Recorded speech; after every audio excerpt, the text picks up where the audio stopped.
All right, let's talk more about the economy here. Brandon Daniels joins us. He's the head of a company called Exiger, which is really involved in supply chains, making it easier for their clients to navigate through supply chains using all kinds of things, including artificial intelligence. But we bring Brandon in because there's two stories we've been talking about now throughout the week that are directly involved in the supply chain. One is obviously the attacks in the Red Sea, right? We talked a lot about that.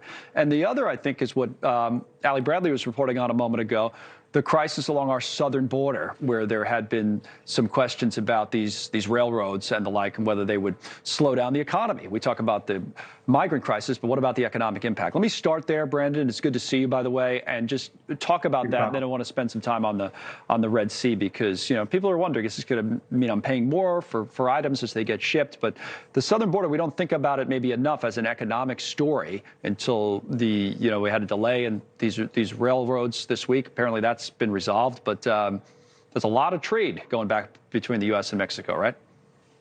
There absolutely is. And a part of what has happened over the last few years, as we've tried to bring our supply chains back to North America, and in particular to the U.S., Canada, Mexico, is we've increased substantially the amount of trade that we have with Mexico. It's gone from about 200 billion to over 800 billion, Connell. And a lot of it actually comes by rail. About 150 billion of that comes by rail. And when you think about shutting down the southern border, that's going to impact those rail shipments. There was a shutdown just a couple of months ago through Eagle Pass in El Paso. And just for the few days that shutdown occurred, there was an estimated $33 billion of impact, right? And so the incredible economic impact that you could see as you start to see a border shutdown between the United States and Mexico is something that most people haven't priced into the cost of their supply chains. Right. And do you think Congress has? Because they would have to incorporate some of this in their discussions, I would think, as they work out a deal and the language that might be used. Because to your point, you want to tighten up the law for the reasons they want to tighten up the law. That's one thing, but you have to be careful, I guess, not to upset commerce would be a point for someone like you. Do you have a lot of clients thinking about that? We do. It's a double-edged sword. So, automotive manufacturers, electronics manufacturers, they have reshored or sort of reformed their supply chains to bring more resilience to them. And so diversified out of, areas in Asia, namely China, right? And that commerce has flowed to Mexico. And if they're responding to what the United States federal government is saying, which is, hey, you have to diversify your supply chains, you have to add resilience to them, you have to take forced labor out of them.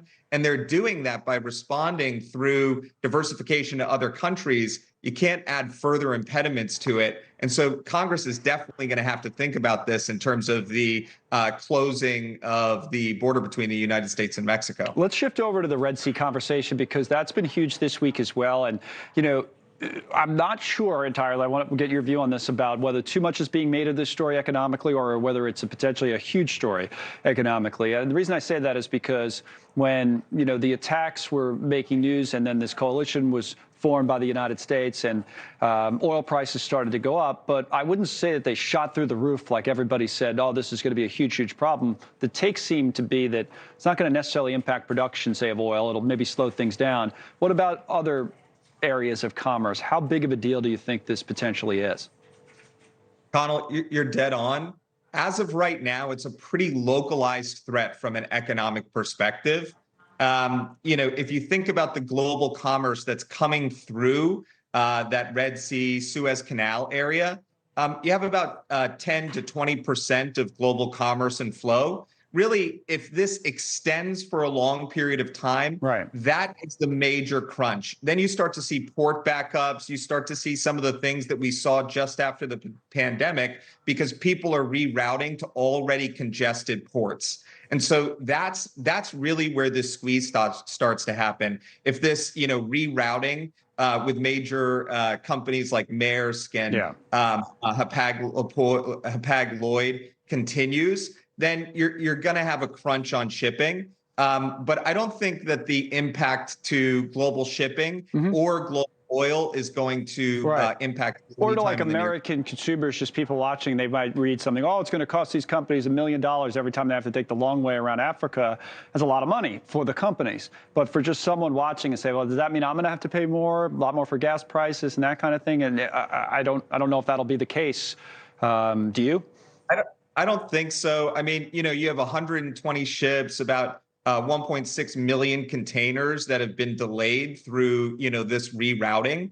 But there are literally millions of containers, right? Right. I think in Singapore alone, they process something like 50, 60 million containers a year. So, there obviously is an impact, but right now, again, it's pretty localized, and I don't think you're going to see it in the everyday consumer cost. All right. Again, as Brandon Daniels, his company Exiger is involved in the supply chain with all kinds of big companies as clients to work things out like this, like that we're talking about. So thanks for coming on with us, Brandon, shedding some light on all this. Thank you, Connell. Have a great one. Yeah, you too.